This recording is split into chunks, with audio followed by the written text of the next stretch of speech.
Oh, what's Hey. up, everybody? Welcome to UFC Roundup, where me and Michael wear ridiculous sunglasses. Sometimes we're in the same room, sometimes we're not. Man, Michael, I'm sorry that I'm not there with you this week. It's always fun when we get to actually do this right in studio together. We feel so official. We make funny voices into the microphone, Yeah, it's but nice. we're You not know, it's really here. nice Not when here this week. I'm home. we're You're in training camp, getting yeah close.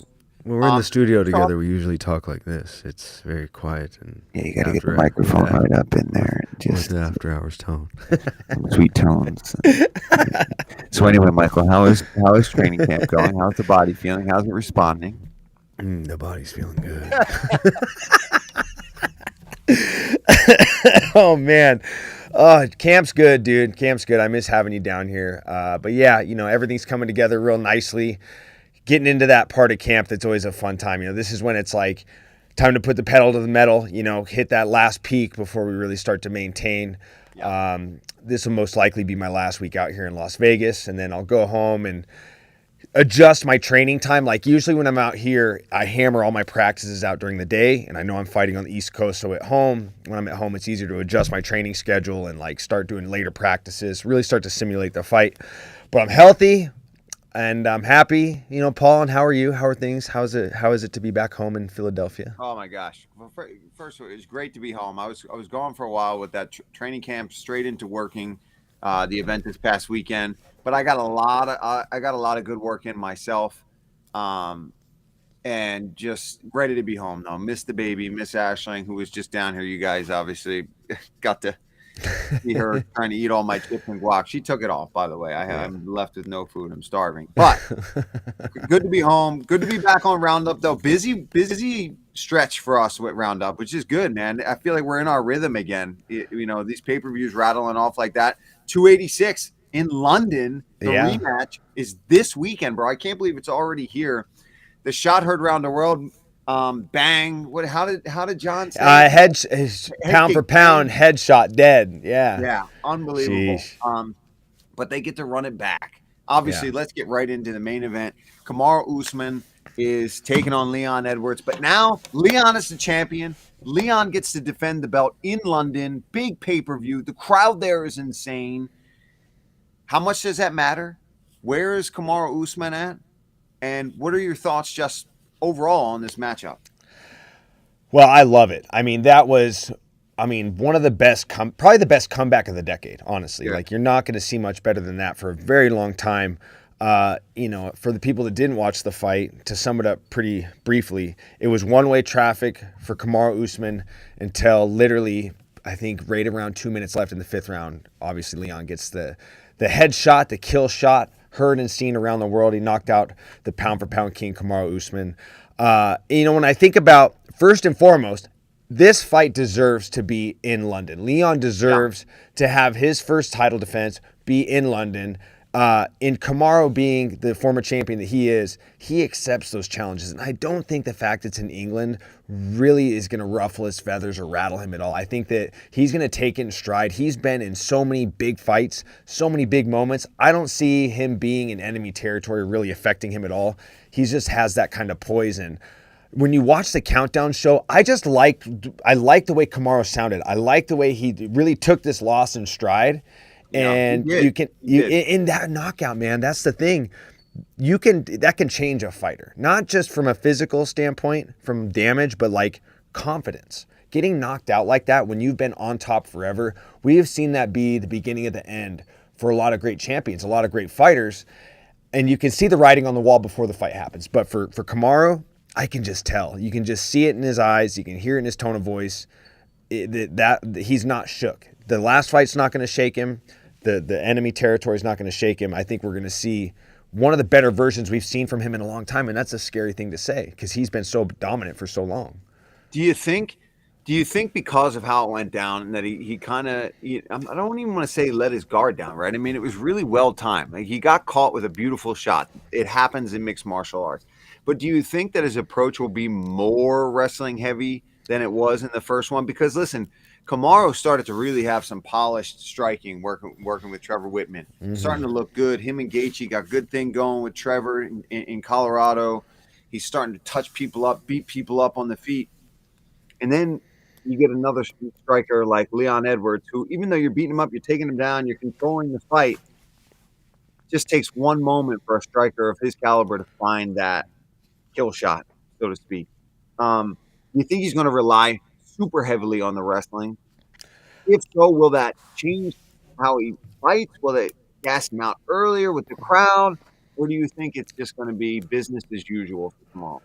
Well, it's interesting when you bring up gassing out, because even though this is a little bit offbeat, that brings me back to the fact it was in Salt Lake City and what it did to Leon. I mean, you could tell that. I mean, the elevation was affecting a lot of fighters on the card, and I feel like that. I think it was pretty high, right? It was like over 6,000, I think. I think so, and I think that had to have played a part.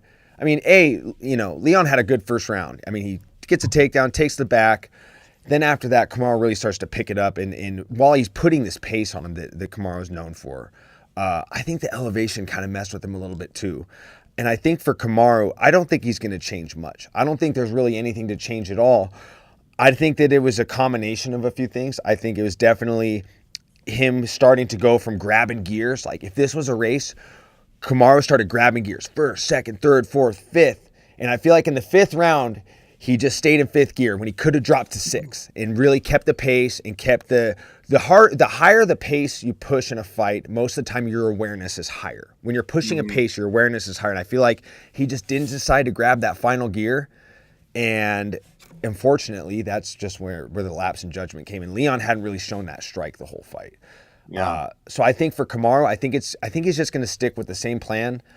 But what I'm interested to see is if I'm correct in the fact that me believing that Salt Lake City had an effect on Leon, because what if he doesn't wither the way he did in that first fight? That's what I'm kind of interested to see. Yeah, that's a good point. And by the way, it's 4,226 feet. So it is in that area to truly affect you, right? Yeah. If it was 3,000, you feel it, you'll be okay. You'll be able to push over. Yeah. Over 4,000. You're definitely going to feel that. It's going to play an effect. I think Leon's going to be much more aggressive. I think he's going to have a lot more confidence coming into this one. And he's got his hometown on his back. He doesn't want to just make it look like a fluke, man. I don't know. I go back and forth on this fight, but it's time to make predictions. Wow, that's a tough one. I'm going to go first. Yeah, you go ahead. Because I'm going to lay it on the line here. Okay. Ooh, I like. I was thinking Kamaru all week, and you know what? My gut and some conversations I've had recently have changed my ways, and still, Leon Edwards. I think it's his time. I don't know why. I love Kamaru, and I mean no disrespect for this. And if I'm wrong, these guys are both great guys. Yeah. But I think that hometown crowd, man. I think he's going to be aggressive. I think he hurts him. This is a loaded. This there is a it very is. loaded. This is I a laid loaded, it out there. This is a loaded question for a prediction because you go back and look at like what we've seen in the last couple years. Like we've seen great champions in Amanda Nunes, just recently Valentina Shevchenko, Kamaru Usman. Yeah, is it the changing of the guard, Michael? Could it be, or could this be? Could we see the same thing happen that we saw when Juliana rematched Amanda? Does the champion come back and really start to bare its teeth and clamp down on the champion and rip their belt away from him and get it back? Maybe I should change my pick. I don't know. It's really tough to see. And the other thing too is there's always been these swirling rumors about like Kamaru's just got terrible knees. Like always, if you watch the countdown show, it's not a secret. This isn't like inside information. It's out there. Yeah. It's like at some point, when do those things start to catch up with you? It's tough for me. There's so many little moving parts to this fight that really make it hard for me to make a pick. But I am going to go out on a limb and disagree with you. I'm going to go with Kamaru Usman. I think that I'm going off of that based on the fact that I truly believe that he's not shook from being knocked out viciously. I agree with you. I don't think he is either. Yeah. I don't think he's going in there shook. I think he's going in there to dominate and win. I don't know. It's one of those things where I think like you said, I think that in London, being comfortable, being amped up, being the champion, I feel like we're going to see an even better, sharper more aggressive. I just saw pictures of him not too long. He looked shredded. out of his He mind. looks yoked. I saw that. Is that the picture with his teammates? Yeah, and Dude. they all look like they've been busting their ass, right? They all Yeah. look shredded. I was like, oh, that's a good sign to me. Mhm. But man, I can't wait to watch it. I'm not working it. I'll be chilling here. Yeah. Maybe a couple of the boys come over and watch it. I'm excited for that one. But I think it'll be more competitive. I will say this. That's the Yeah. last thing I'll say is, and we'll move on to obviously a mind-blowing co-main event. The last thing I'm going to say is, I think that whoever pulls out ahead in this fight is going to have to go through the fire to make it happen. Because I agree with you as well that Leon Edwards is going to. I think he's going to come out more aggressive with more confidence, given the fact of the moments he had success in the second fight. So.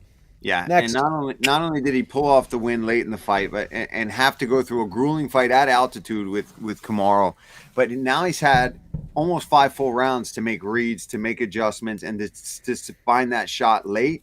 Mhm. Maybe he can find something simpler and not as crazy to do the damage early. But anyway, it's going to be a great fight. Me and Michael are split, which is always fun on this show when we can both. Now when we come back for the follow up, it'll be more interesting and we can kind of rag on each other with bragging rights. But co-main event. Damn, it's happening. Listen, Fiziev has been calling for something like this for a long time. He finally gets one of the most, if not the most exciting fighter to ever grace the presence of the UFC octagon, and that is Justin Gaethje, the highlight. The dude's an animal. The dude is crazy. He's probably one of the better wrestlers on the roster, and you wouldn't know it, right? Because he just goes out there and he throws kicks, throws punches with reckless abandon. He goes out there to either put you out or to leave on his shield. Man, this is going to be a tough one to pick too. But before we get there, what are your thoughts? Is this too much too soon for Fiziev, or is this just the right time for him? That's tough to say. I'm a big Justin Gaethje fan. Same. All-American wrestler from UNC. Just a good guy. If you've ever been around Justin, he's a heck of a guy. He's a good man. This is a tough one. And this is the one thing I like about Justin's mentality going into this is he's put himself in a position with his career and how he is a marquee fighter. And marquee fighters, and I'm not going to name names because I don't want to sound like I'm casting shade onto other fighters on the roster, but people that are in his position that are non-champions but could headline a pay-per-view will hold their position and not fight unless it's against somebody else that's a marquee name, somebody else that's where the pot gets sweetened by, they won't fight somebody unless you sweeten the pot with something else, I like the fact that he's like, cool, he's next. I'm still determined to become a champion, and I know what I have to do now. I got to beat a tough up-and-comer and beat another one to get myself to a title fight. So I like the mentality where, he's one of the blue-chip marquee fighters on the roster, and he's not sitting hold position waiting for a big-name fight. He's like, I'll fight that guy. And that guy is Rafael Fiziev, who might be stylistically the toughest matchup for Justin, outside of a guy like Charles Oliveira, a very opportunistic grappler with good striking. But Fiziev has got so much power, and Justin has a knack for just like, I don't know if you got to touch his chin to get him going. If that's like, I don't know if that's like, when you got to start the lawnmower and you got to rip on it a couple times. I don't know if that's how you get him going. You got to catch him on the chin to wake him up, but you can't do that against Rafael Fiziev. The guy, he has got kill shot, one punch KO power that can stop anybody in any weight class. Yeah. Great kicks. Great kicks. The body kicks against, who did he fight? Was it Bobby Green? It might have been Bobby Green with the body. Yeah, it might have been Bobby Green. It might have been everybody's fought. Everybody. And his flexibility to slide out of the way of the head kicks, that was a big thing. I remember when I was studying him for his debut, and he pulls the matrix where he just slides back and moves out of the way. Listen, here's one thing I want to bring up, right? When you look through Justin Gaethje's record, he's been pretty dominant at times, but he has been outstruck by some really good strikers. Dustin Poirier was able to over volume. Charles Oliveira was able to hurt him with strikes. Even back in his debut when he fought Michael Johnson had really good moments against him. Now, granted, that's a long time ago, and he's a different athlete now. But I think that guys like Fiziev, if you're not going to wrestle him, it presents problems. And Yeah. now we're talking how many years into the organization, how many $50,000 bonuses and fight of the nights, they come at a cost. 9 bonuses in 7 fights. 9 bonuses, 7 fights. Yeah, I think that's the number. I don't think that it's the end of his career, but Justin Gaethje himself has even admitted, listen, I got to get it in when I can get it in, because the way I fight and the style that I bring to the table, I can't be there forever.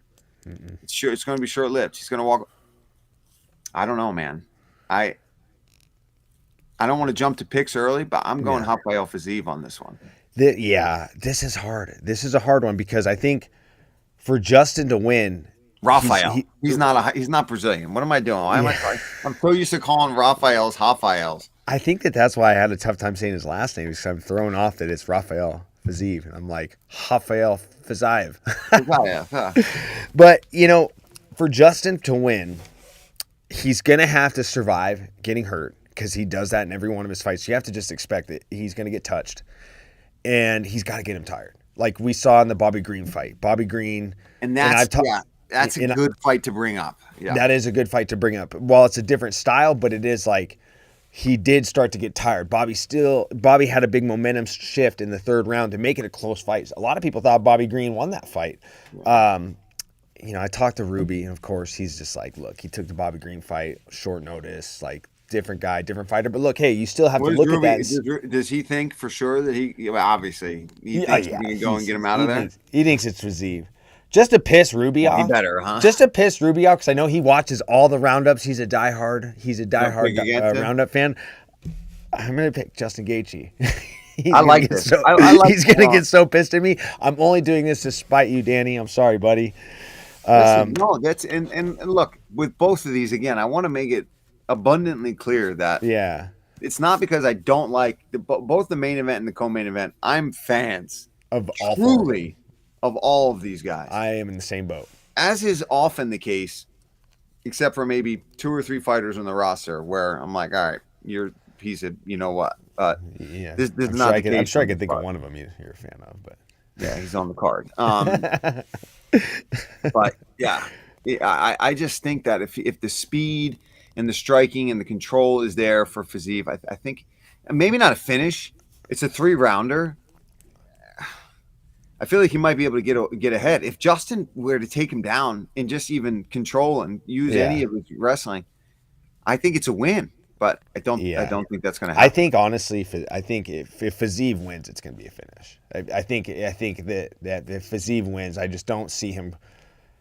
Justin's not a guy to really lose a decision. Like if you're going to beat Justin Gaethje, it's going to be by finish. And that's just that plays in part with his style. It's live by the sword, die by the sword every time he steps out there. So it's like, that's not me saying anything to disrespect him or his style. That's the downside that presents itself when that's the way you fight. So if Fiziev wins, I think it'd be a finish. But if Justin wins, very well the same outcome. So 100%, man. Once he gets in your face and just starts leg kicking the dog crap out of you and throwing big shots, I mean, it's gonna.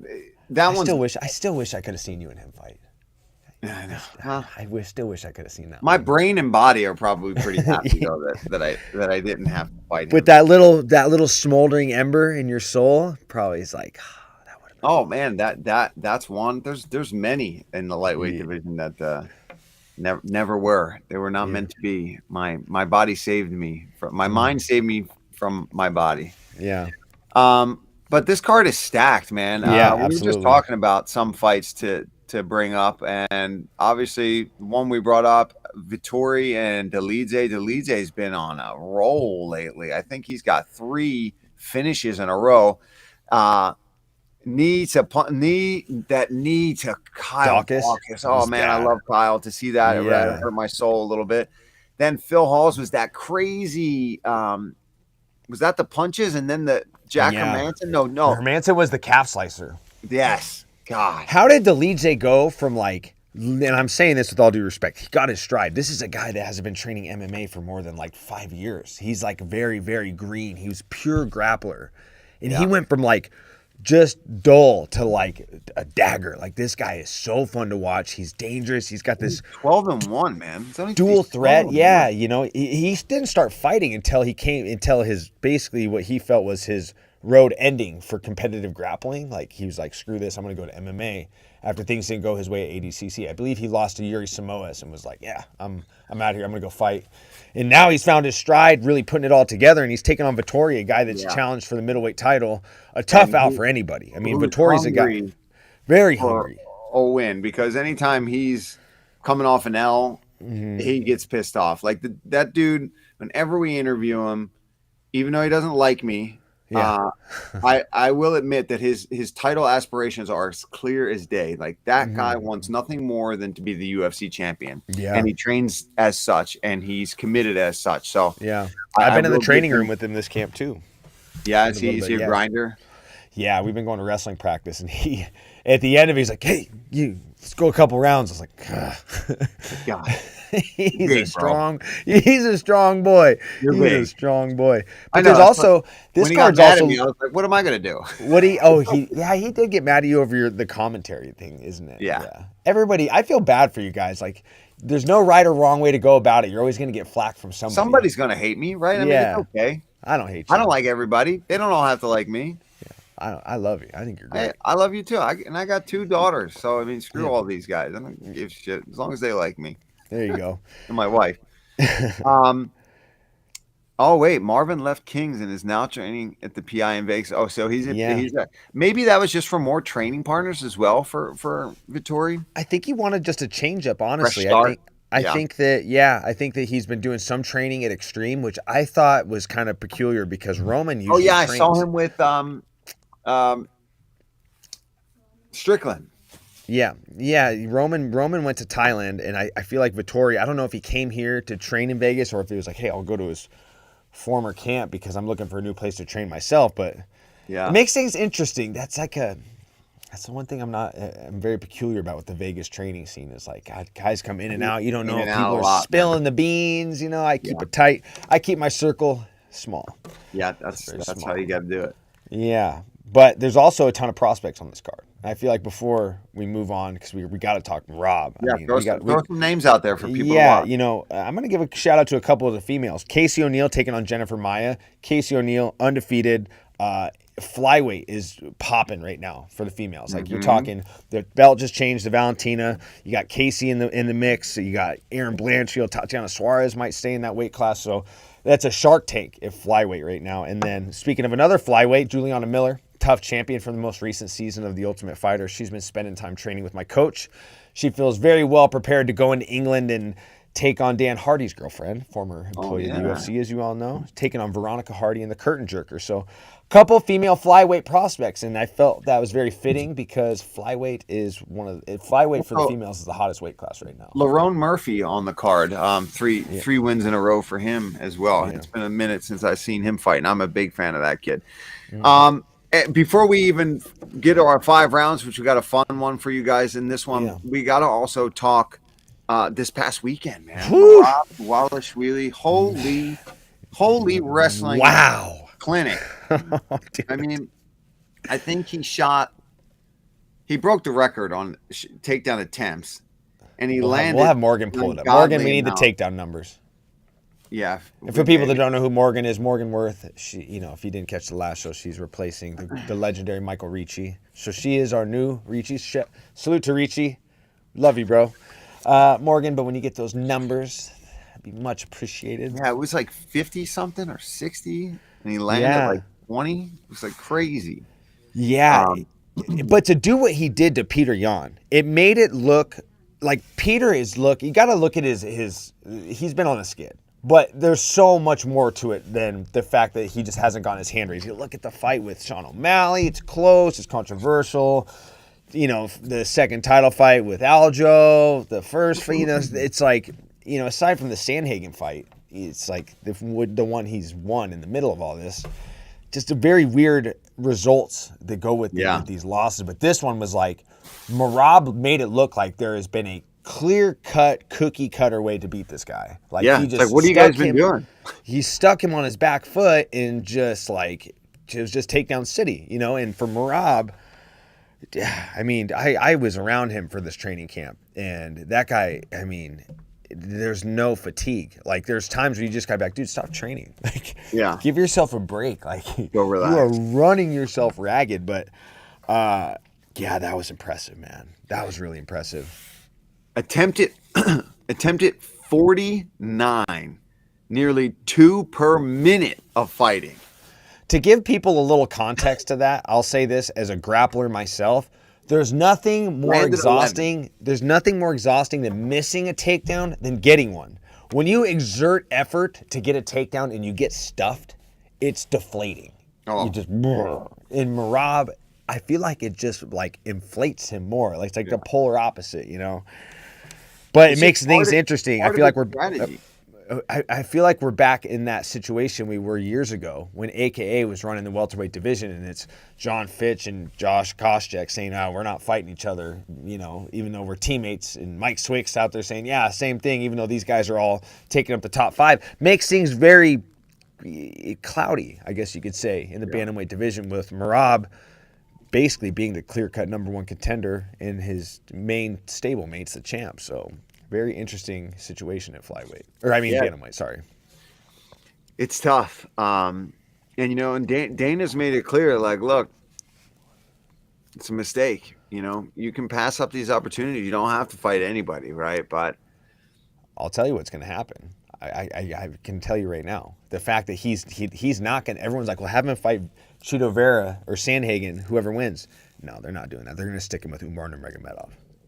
That's my bold prediction, is they're going to say, well, if you don't want to fight your friend for the title, we'll give you this guy. You're going to fight Umar Nurmagomedov. I'm calling it. I mean, I'll sign up to watch that any day of the week. But yeah, battle the guys with the fro hats, whatever I don't know what you call them, but like Merab's got the black one and Umar's got the white one. I mean, come on, I'm here for it. Anytime somebody that wears one of those hats at weigh-ins, if you see it, you're like, oh, that guy's a badass. Yeah, like if you were facing him and you didn't know where he was from and he walked out like that, you'd be like, God damn it. Yeah, shucks. One of you guys? Oh, God dang it. I just started wearing that to weigh-ins. You're like, instantly thinking, did I wrestle enough this camp? They put the hat on. I'm like, oh, those wrestling practices. Bringing anybody from Dagestan? Oh, man. The hat is called Papaka? Papaka. Papakha. You know, Khabib actually owes me one. He owes me one. He told me years ago in 2017 that he was going to get me one. I was like, hey, when are you going to give me one of those hats? It's after we cornered against each other. And he's like, I'm sure he'll be watching the show. So I saw Khabib on FaceTime the other day. This is funny. I saw Islam in the locker room. I go, hey. And I did like the belt thing around my waist. You know what Islam always does, like the finger point? Yeah. I did it to Islam, and he was on FaceTime, and he said something in Russia, and he goes, hey, Mike, do that again. And he turned it, and I didn't even look, and I went like this. It was Khabib, and he looks big and round, and he goes, Chiesa, how much you weigh? I go, yeah, I'm 191 today. He goes, you weigh as much as my leg. It's like, well, retirement's treating you good. Yeah, for sure. He's enjoying himself. No Yeah, doubt. he looks like it. And you know, I want to say real quick about this past weekend. You know, it was nice to be out of the Apex. Not that I don't love a good Apex show, but to be in Vegas at the Virgin Theater there at the Virgin Hotel. Yeah. It's like stacked up. They're like all right around you in this very small venue, but it was badass, dude. It was pretty badass. It's like the Palms. Do you ever fight at the Palms? I didn't, but that's exactly what some people said. Like everything's right on top of you. It felt kind of like we were at like a high school dance at first, and then once it filled up, you're like, oh, I see why they picked this place. This is pretty cool. I think we should do it more often, you know? I agree. That was awesome, dude. Just to get out, to go over there, to have a live crowd that was going nuts. The fights were amazing. We don't have time to really get into all of them. We just had to talk about Merab and Petr Yan, but there was many good bantamweight fights. The bantamweight division is the division right now, man. Yeah. It's unbelievable how good some of these guys are right now. The talent, the depth of talent is incredible. Like, you cannot have a single deficit. Like, you have to be so good in every facet of mixed martial arts, or you will just get left in the dust. It's incredible. All right, Incredible. well, Almost as that means incredible as these 5 rounds. We 5 got coming rounds. up. Yeah. All right, Look at Morgan. that little segue. All right, Morgan, bring the heat. Do it. Let me close down my little chat here. Okay. All right, round 1. We're doing a lot of would you rather. Would you rather fight Usman at elevation or Leon Edwards in London? Ooh. I'm going to go Usman at elevation. I'm going to go Edwards in London because I seem to have always fought in enemy territory as it was. And let's be honest, I got a hell of a lot better shot at striking with Leon than I do trying to wrestle Kamaru. So I'm taking my chances in his hometown, and I'm looking for a spin to win. Yeah, I don't know why the hell I picked Kamaru at elevation. I'm like, what am I? Maybe that's because like you fought in enemy territory so many times, and like the only international fight I've ever had was Abu Dhabi against Neil Magny. Yeah. So Sucks. yeah. Round 2, would you rather listen to the Beatles Tough. or Queen? Why? You know, my friend Perry's mom in high school used to call me a Scouser because I would always wear Beatles shirts, and I'd be like, "What's a Scouse?" Like, Scouser. And she'd tell me all about what it is. But I'm gonna go with Queen. I listen to Queen more than I listen to the Beatles, and I love the Beatles, but I just casually listen to Queen more than I listen to the Beatles, honestly. I'm going to go with the Beatles. And The Beatles. the Beatles, I just feel like, they're so iconic. So is Queen, but I know more of their songs, and I just, Lucy in the Sky with Diamonds is a great one. Yeah, there's many. Yeah, I'm going Beatles though. And I visited the pub where they're like that, in Liverpool. I've been to Liverpool as well, so scouse it up. Check you out. Oh, round 3. Would you rather have a trilogy fight with Conor McGregor or Charles Oliveira? Look at that, guys. We got it in there. Well, through the question. You fought Charles, so I fought Charles. Yeah, and I met again Conor McGregor this past week. We were in the Apex, and he was filming The Ultimate Fighter, and we got to say hi to each other. It was very cordial and very respectful. And it's good to hear. He was checking my bike out, and we talked about his wreck. And he's like, "Dude, I haven't ridden outside since I got hit by that car." It really got freaked out. I get freaked out by that, dude. He was legit shook, dude. I've almost been like pushed over by trucks and stuff on the road. It's horrifying. Yeah, I mean, I was just running yesterday, which you making fun of me. I was shadowboxing while I was running, so that's why my gait looked funny. Someone said you run like a duck, but I agree. When I was running, like every car I hear come, it just freaks me out. You know what we need to invent? We need to invent like a pair of sunglasses that has like a camera on the back headband. So like if a car is coming, you can kind of see like a screen thing. Get a little rear view. Save that for our startup. But for this one, I'd probably just pick Conor because of the financial gains. Yeah. If you fought Conor 3 times, like you don't have to work another day in your life. Like that's exactly where my mind's at. As soon as I saw this, I was like, Conor. Yeah, and Charles Oliveira, honestly, if I was still a lightweight, would probably be one of my tougher matchups, honestly, because he's just good. I mean, there's no other way to say he's just damn good. They're both good, no doubt. But you know what I mean? Like the challenge of fighting Charles with the grappling versus, Conor's obviously going to at least engage you much more in the striking and try to knock you out, which is scary onto itself. But at least I'm much more comfortable there, and I'm going to make a bunch of money. Yeah. For sure, Conor. Yeah. What's round 4? Round 4. Yeah. I can't see these lenses. Would you rather eat fish and chips or a tuna sandwich, and why? I mean, it's fish and chips. I'm going fish and chips all day. I love fish and chips. And you know what? Why don't we just get a roll and we'll make a fish and chip sandwich and get that malt vinegar, put that malt vinegar all over that bad boy. Maybe a little bit of tartar sauce on the bottom of it and make that a sandwich. Come on. Do you like actual chips or do you like fries? Like their types of. I'll do either way. I like. I mean, when I'm over there, I'm fine with the big fat steak type chips. You know what I mean? That's what when they say chips, they do mean fries. It's just big fat. I thought they meant chips. Well, see, I'm not as they call chips crisps. Oh, see, you're more. I'm not traveled to England. I don't know. I thought that maybe. Oh, I've been to England like 6 times. Check you out. Have you ever been to Rira out here in Vegas? No. It's like an Irish bar. I think Mickey Ward might be part. No, I'm stretching there, but all I know is Rira in the mall in Mandalay has fish and chips that are like each piece Huge. massive. They're amazing. Yeah. I'm hungry. I love that. I'm hungry now I'm too. done I with got a this burrito waiting caffeine. for me upstairs. I still haven't eaten it. Oh, All right, let's get to round five. So me and I got Michael some can ice meet. chips. Round five. Would you rather face Edwards striking or Usman's wrestling? I mean, I'm gonna go Usman's wrestling because I already said I'd fight him in elevation. So, I mean, I can't contradict myself at this Yeah, point. you I'm already too already far chose in. it. Too far in, dude. And I already chose Leon striking, so Yeah. I'm definitely going with that one. Yeah. Preferably not at elevation, and preferably not in London if I could choose. But Do it at the theater at the Virgin Hotels. now that would be cool. Boom. There you That would go. be cool. All right, guys, post your fan questions. You know what's up on Twitter. Me and Michael will try to send out reminders to you guys. Yeah. We want your questions. Just come at us, tag hashtag UFC Roundup, and questions about this weekend. Once the fights are over, anything you want us to kind of talk about, anything fun related, it's stuff like we did today. Would you rather? All those kind of things. Because we're going to switch up the 5 rounds. We're always going to end with 5 rounds. We're going to switch it up every week. UFC 286 goes to London this weekend.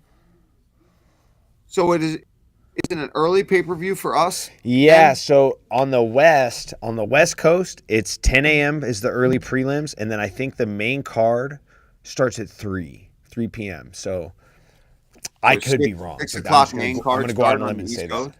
I absolutely I think it's 6. Love that. Love that. You know, this one I don't because I have training to do, so I'm going to be like in a rush. You know, I'm going to be rushed to get to the fights. You know, but you know what, Paul? Getting the training done early. I'm glad you're getting the time that you want. You deserve it. Well, thank you. And you're in camp, so you should just focus on beating ass.